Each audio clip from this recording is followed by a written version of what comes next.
ফালতু কথা বলো না মা, আমি আর বিয়ে করতে আসিনি। আমি তোমাকে দেখতে এসে আমাকে দেখে আমার সঙ্গে চলে যাবো, বিয়ে করতে আসবে না। করবি না তুই বিয়ে? তাহলে খাওয়াও লাগবে না, কোনো খাওয়া দাওয়া দরকার খাবো নেই। না লাগবে তো আমি বিয়ে করতে পারবো না। আমি কানাডা থেকে একলা আসছি, আমি কানাডা একলা যাবো। যা। দেশ থেকে আসাই বলিস, তুমি থাকলে আমার ডিরেক্ট বিয়ে দিত। তার চেয়ে ভালো সেই দিকে দুই চোখ যায়, ওদিকে চলে যায়। এই সিএনজি, যাবেন? আজব তো, কানা নাকি আপনি? দেখতেছেন না আগে আমি সিএনজিতে ঢুকছি? সিএনজি আমি ডাকলাম, সেই সিএনজিতে আপনি ঢোকার সাহস করেন কিভাবে? আরে আমি সিএনজি আগে ডাকলাম, এখন কথা নেই বার্তা নাই, সিএনজি আপনার হয়ে গেল। সরেন, এটা আমার সিএনজি, আমি সিএনজি ডাকছি।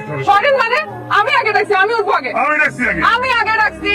এই থামেন, আপনাদের কাউরেই আমি নেব না। এই দাঁড়াও।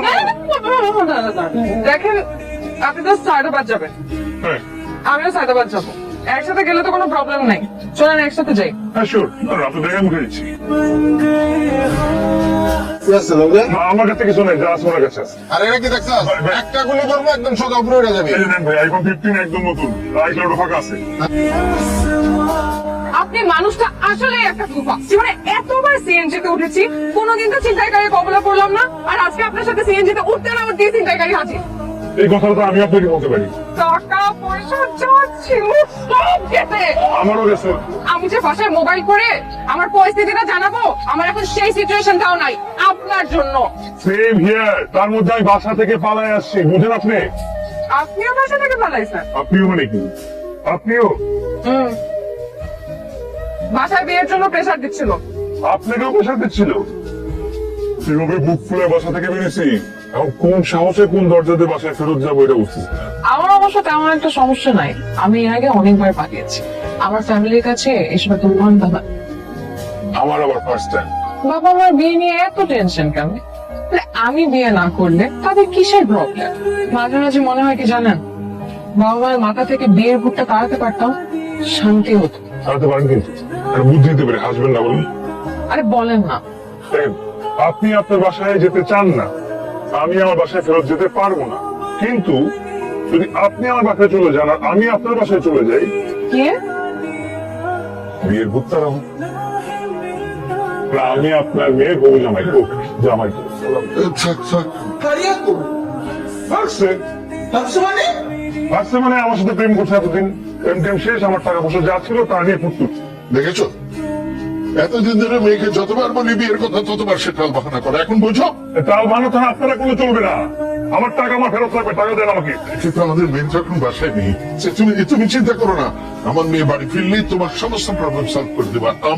আমি কথা দিচ্ছি। এটা পারিয়ে না আসা পর্যন্ত আমি বাসায় থাকবো। ও মা, এটা কি বলে? আম্মা, আম্মা আমি পারি না। আমার আরো একটা মেয়ে ছিল নাকি? আমি তো জানতাম না। আমি আপনার ছেলের বউ, সাব্বিরের বউ। লজ্জার কথা আপনাকে কি বলবো আম্মা, আমাদের বিয়ে হয়েছে 2 বছর হয়ে গেছে। সাব্বিরের এখন আর আমাকে ভালো লাগে না আম্মা, ও আমাকে ধোকা দিয়ে বিদেশ চলে যেতে চায়। আমার সাথে অনেক বড় প্রতারণা হয়েছে আম্মা। আমি নিজের সেমিস্টারের টাকা না দিয়ে, পড়াশোনা না করে আপনার ছেলেকে বিদেশ যাওয়ার জন্য টাকা দিয়েছি। এই বিচার আল্লাহ করবে আম্মা। শান্ত হও মা, শান্ত হও। আম্মা, আমি না হয় শান্ত হলাম, কিন্তু আমার পেটের সন্তান এত শান্ত হবে না। তুমি প্রেগনেন্ট? প্রেগনেন্ট না হলে কি আর এখানে আসতাম? আমার পেটে আপনার অনুগত নাতি। আমি একজন হবু জামাই, আমাকে শাক আর সবজি ডাল খেতে দিচ্ছেন ভাত দিয়ে। মাছ মাংস কোথায়, পোলাও করবো কোথায়? আজকে ফারিয়া টেনশনে বাজারে যেতে পারিনি, এগুলো দেখি না, কালকে নানা পদের খাবার খাওয়াবো তোমাকে। ভাগ্য ভালো আমি এখন জামাই হিসেবে আপনার বাড়িতে আসি, তাহলে বুঝতেন কত ধানে কত চাল। বৌমা, জি। আমাদের এখানে তোমার কোনো অসুবিধা হচ্ছে না তো? অসুবিধা মানে? এই পুরো বাড়িটাই তো আমার জন্য অসুবিধা। কেন, কি হয়েছে? দেখেন মা, এই যে আমি একটা পোয়াতি মেয়ে, অথচ আমার দেখাশোনা করার জন্য এই বাড়িতে একটা মাত্র মানুষ নেই। আমার বাপের বাড়িতে 2-2টা চাকরানি সারা দিন আমার পেছনে ঘোরাঘুরি করতো, আমার কখন কি লাগবে, আমি কখন কি খাবো সেটা জানার জন্য। অথচ দেখেন আপনার বাড়িতে একটা মানুষ নেই যে আমাকে এসে জিজ্ঞেস করবে আমি কি খাবো, কি করব। তোমার কিছু লাগলে তুমি আমাকে বললেই তো পারো। আপনি আমার শাশুড়ি আম্মা না? শাশুড়ি না ভেবে মা ভাবলেই তো পারো। আচ্ছা মা, আপনাকে একটা কথা জিজ্ঞেস করি। করো। এই যে আমি উড়ে এসে জোরে বসে আপনার বৌমার অধিকার আদায় করার চেষ্টা করছি, এটা আপনার রাগ হচ্ছে না? একদম রাগ হচ্ছে না, কারণ এতদিন ধরে আমি তোমার মতো একটা মেয়ে খুঁজছিলাম আমার বৌমা করার জন্য। তোমার জন্য পানি গরম দিয়েছি, পানি গরম করে গোসল করে নাও। আপনি কেন করতে গেলেন মা? আমি নিজেই তো পানি গরম করে নিতে পারতাম।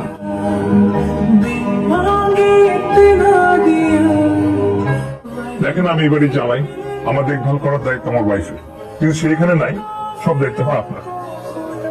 আপনার আপডেট কি বলেন? আরে আপনার বাসায় আমি ঘাটি গাড়ার পর থেকে আপনার বাবা আবার রাতের ঘুম হারাম করেছে। ওরা এই জন্য আগামী 7 জন্ম মেরে বিয়ে দিতে চান। বাহ, আমি এটাই তো চাচ্ছিলাম। আপনার আপডেট কি? আমার ক্ষেত্রে তো উল্টো হচ্ছে। উল্টো হচ্ছে?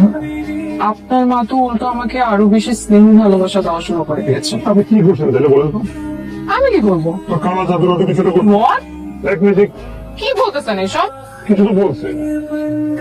কিছু বলি না। বলছেন আপনি? আরে বলি না। আরে সত্যি বলেন, কি বলছেন? আরে কিছু বলিনি, বলেন না। বলছেন আপনি? আরে বলছি আমি প্রেগনেন্ট।